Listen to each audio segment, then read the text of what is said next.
Isang magandang araw na naman muli mga Organic Talk. So ngayon nandito tayo sa koprahan. So ayan.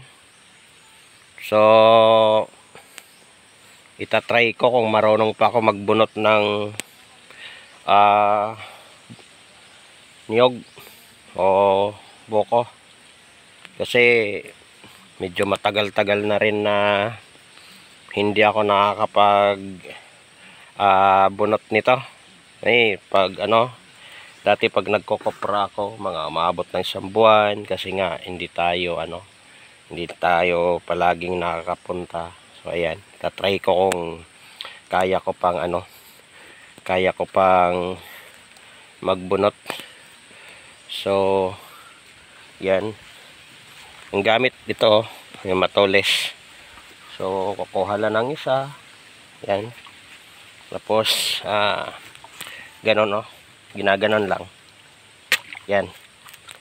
Pag naka na, yan lang. Dito itukod mo yung tuhod. Tapos ganonin na Yan na. Yan. Medyo lagay ko yung cellphone ko. So yan. So ganito talaga ang buhay ng mga magsasaka. Minsan sa niyugan, minsan sa palayan, minsan sa pangingisda para makasurvive, lalo na ngayon.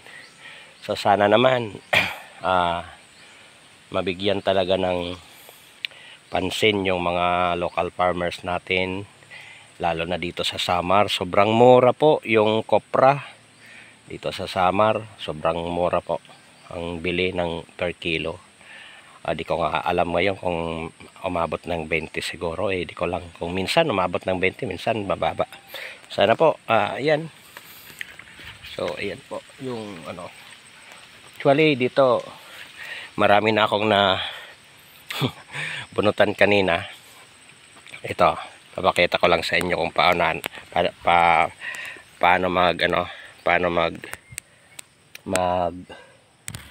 bunot.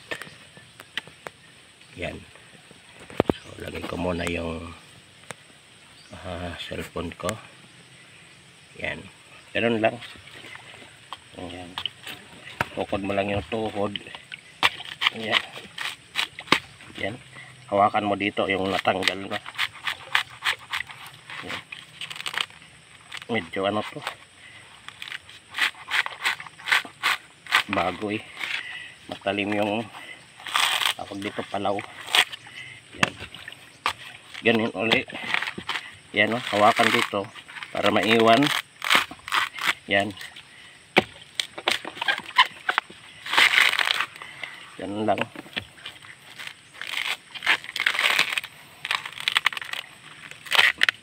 Yan.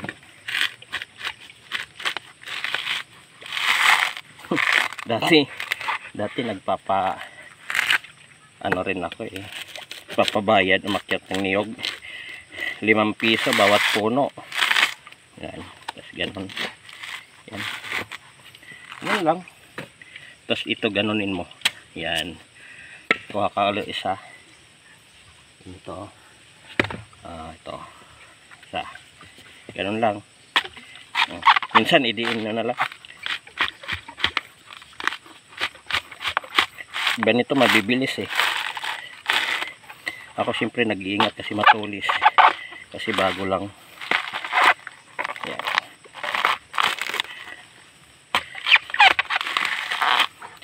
Yan. Alam nyo ba yung bunot? Malaking pakinabang dito. Pwede nating magamit sa ibang bagay. Yan.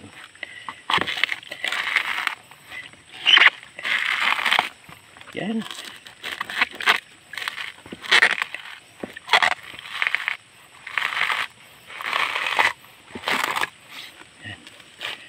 Nagpaano ako kasi wala akong pera.